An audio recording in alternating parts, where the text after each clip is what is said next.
세계각 박물관은 해외의 아주 귀중한 보물들을 소장하고 있습니다.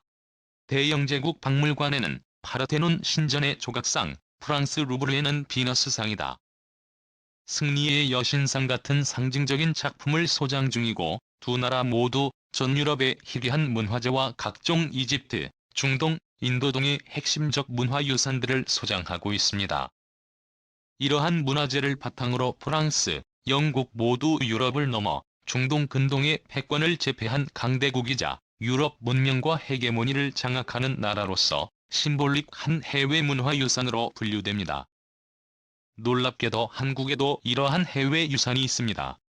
그것도 동아시아에서 아주 중요한 동아시아 지역을 하나로 뭉칠 수 있는 힘을 갖고 있는 작품입니다. 우리 국립중앙박물관에는 중국 트로판 분지의 아스타나 무덤에서 발견한 동이족 천지 창조 신화에 등장하는 키워드가 우리나라 박물관에 소장돼 있어 아주 중요한 유산입니다.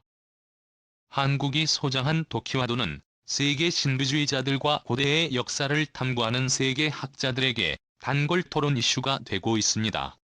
그들이 들고 있는 도구와 동이족의 문명의 한 축을 만들어낸 독해 영화라는 인물의 상징성 때문입니다.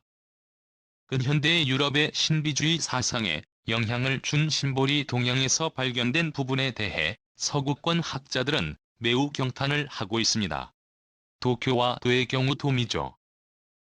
그러니까 우리 고조선과 관련된 문명과도 매우 밀접한 관련이 있어 한국의 고대사의 열쇠와 같은 작품입니다. 놀랍게도 해외의 작품임에도 한국융산 국립중앙박물관에 소장돼 놀라움을 주는 작품입니다. 과거 일제시대의 일본인 도굴꾼이 조선에 남기고 간 작품으로 한국전쟁의 동난을 피해 살아남은 아주 귀중한 작품입니다. 이 작품을 보기 위해 신비주의와 고대 역사를 연구하는 이들로 하여금 한국용산 국립중앙박물관은 주요 코스가 되고 있습니다. 놀라운 점은 독해 영화 도는 동아시아를 하나로 연대시키는 힘을 갖고 있는 작품으로도 평가받고 있습니다.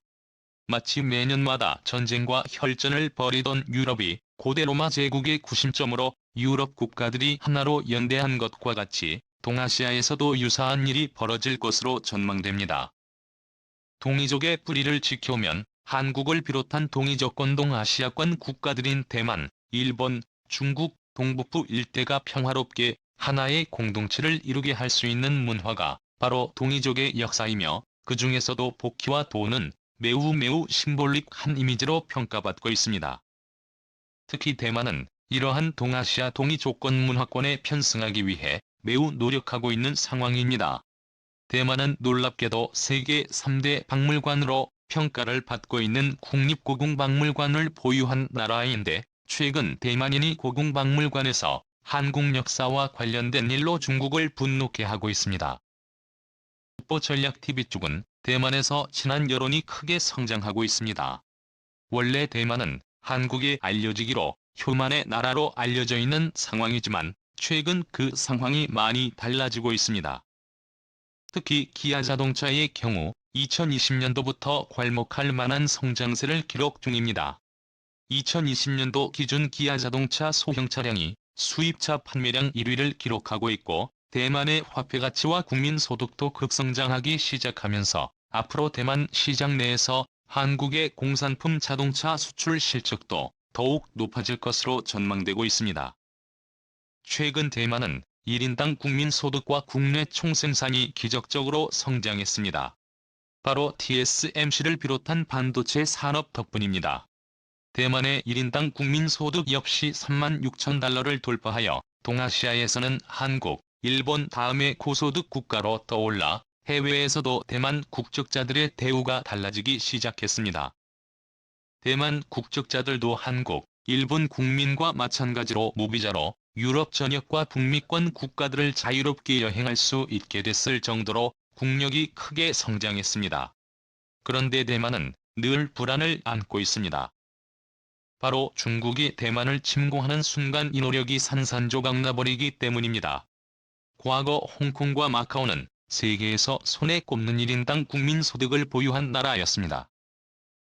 왜 1인당 국민소득은 2013년 기준 무려 11만 7,500달러로 우리 돈으로 1년에 하나 1억 5천만 원을 평균으로 벌어들이는 나라였고, 홍콩 역시 2019년도 기준 6만 5천 달러로서 아시아 최고 수준의 부유한 국민들이었으나 2015년 발생한 우산혁명 이후로부터 성장세가 크게 둔화됐을 뿐 아니라 사실상 중국의 홍콩과 마카오 두 지역이 강제병합되면서 제1세계의 최선진 시민권에서 중국이라는 제3세계의 후진 국민으로 전락해버린 참담한 상황이 돼버렸습니다. 이와 유사한 일이 대만에서도 벌어질 것을 매우 염려하고 있는 상황입니다.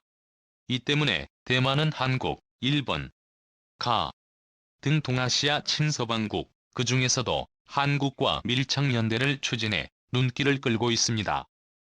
바로 세계 3대 박물관으로 손꼽히는 대만 국립고궁박물관에서 벌어지는 일 때문입니다.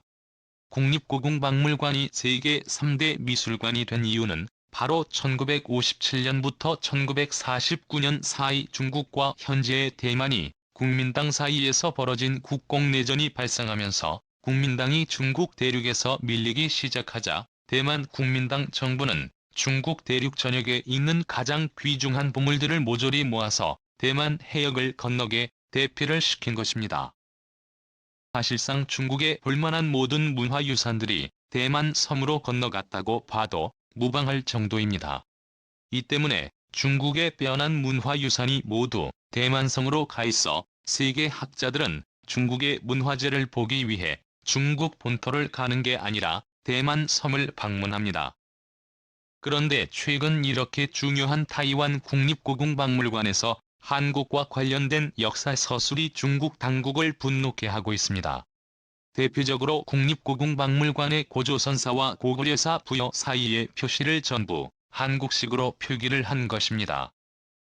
이것은 완전 중국의 입장과는 상반된 것으로 중국이 자국의 역사로 편입한 고구려사, 부여사, 발해사 모두 한국식 표기를 했고 심지어 고조선사도 그 역사의 시작을 기원전 23만 33년에 시작됐다고 표기를 하여 이집트 역사와 별 차이가 없는 수준으로 역사를 만들어 놨습니다. 대만이 표기한 기원전 23만 33년고 조선 역사의 경우에는 한국 역사학계에서도 인정을 하지 않는 수준의 오래된 연대인데 오히려 대만 역사학계에서는 한국의 역사를 매우 높게 평가를 하고 있는 것입니다. 심지어 대만 내에서도 논란이 있는 한문의 기원이든 각굴 문자가 한국계의 동이족 속이 만들어냈다는 설이 대해서 대만 역사학계에서도 점점 인정하는 추세로 바뀌어 나가고 있는 상황이며 고조선과 관련된 동이족 문명권이 중국의 역사보다 더 오래를 쓸 수 있다는 역사학계의 분석은 큰 충격을 주고 있는 상황입니다. 이러한 배경으로는 바로 대만이 동이족 역사에 편승하길 원하는 것으로 해석되고 있습니다. 대만인들 스스로 중국과는 구별된 민족계 통임을 원하고 있기 때문에 한국이나 일본, 중국, 동북부 지방이 동이족 계통의 역사에 대만이 편승을 하여 현대에 지정학적으로 중국과 구분짓기 위한 작업에 착수했다는 분석이 나옵니다. 현재 대만에서는 동아시아에 대한 집착이 매우 큰 상황입니다.